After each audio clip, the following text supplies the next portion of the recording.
I-repair po tayong sidecar. So yan na. Papalitan po natin ng stainless ito. Lahat po ng stainless para po maganda siya. So yun po yung mga bata ko. So yan po, subaybayan po natin hanggang makita po natin kung paano po siya matapos. So yan po ay second hand lang po. Yan. Tingnan po natin na kung ano po yung magiging itsura niya pag natapos. So yan po yung mga bata natin na gumagawa natin. Medyo balbaro po siya. Oh, yan po. Magaling po. Kailangan po natin papagbaril din para makagawa po siya ng maayos. Magaling po kasi ito eh. Sabi mo yan! Ito po yung lahat ng pinakamagaling dito sa hanay ng daan na to. Ito po ang pinakamagaling na bodybuilder dito. So ano po masasabi niyo, sir? Wala. Binabalikan po siya. Kahit mahirap po siya agalapin, talagang hinahanap po siya. Ibig sabihin, tested po yung mga kanyang ginagawa. Na tinomba na po para gawin yung nasa ilalim. Pero mabagal po talaga yung mga trabador ko. Ito, oh. Gwapo lang siya. Tara, Juan! Bak, tara! Tara! Tara! Parang karamang ka na ba? Sige. Huwag na tanam. Umunta na. So yan, nakakain po muna kami. So ito na po yung sidecar na kanina natin ay binidyo. Ginagawa na ni Utol. Kumusta yung paggawa niyo dyan? Huwag ka naman. Okay naman daw, sabi ni Kalabaw. Bisero.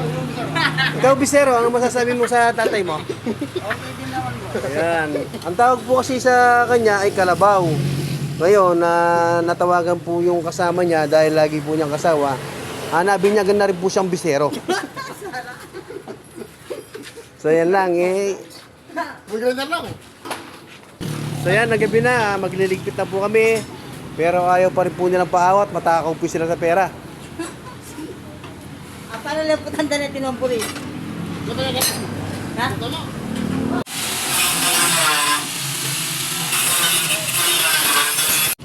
So yan po, halos na ilagay na po yung nasa likod niya at saka nasa side niya. So ngayon ay nilalagay na po itong pinaka pwede dyan. Kakapogi-pogi ba yun, ha? Siyempre po, hindi po mawawala yung pagpipigura dito.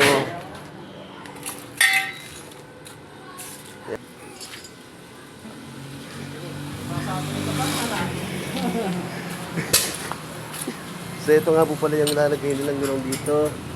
So yan na, napaka-pogi po niya. Kasing pogi po ng gumagawa.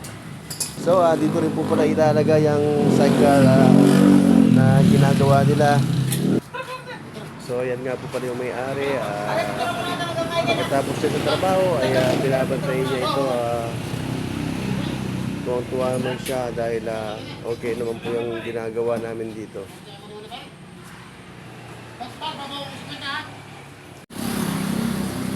So yan, ito po ay isang repro lamang siya. Pero napalitan na rin po yung mga mahina po niyang bakal. Nabalot na rin po siya ng stainless. So nagmukhang bago na po siya.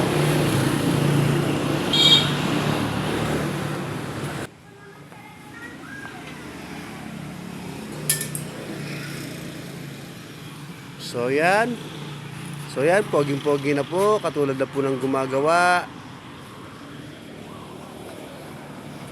So yan ang sidecar na ni-refer na ngayon po ay nagmukhang bago na po siya at pinatibay po siya dahil sa mga bakal na pinalaki.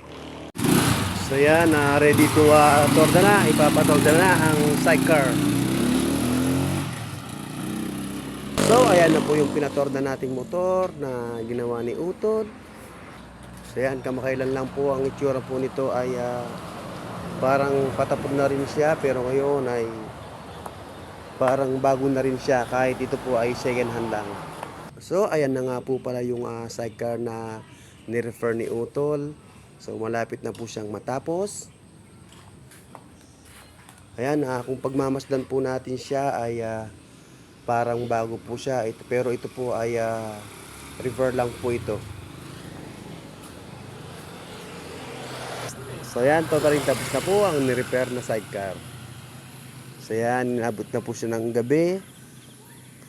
Ayan, pagmasdan lang po ninyo kung ito ay nagmumukha pang luma. So ayan, wala na po tayong magkikitang bakas na ito ay dati siyang luma.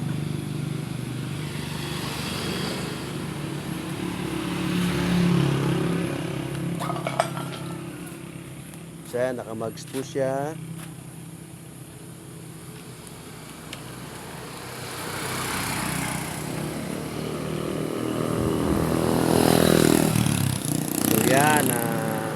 So yan, maya po ay kukunin na po ng may-ari. Hinihintay lang po yung may-ari dito na dumating.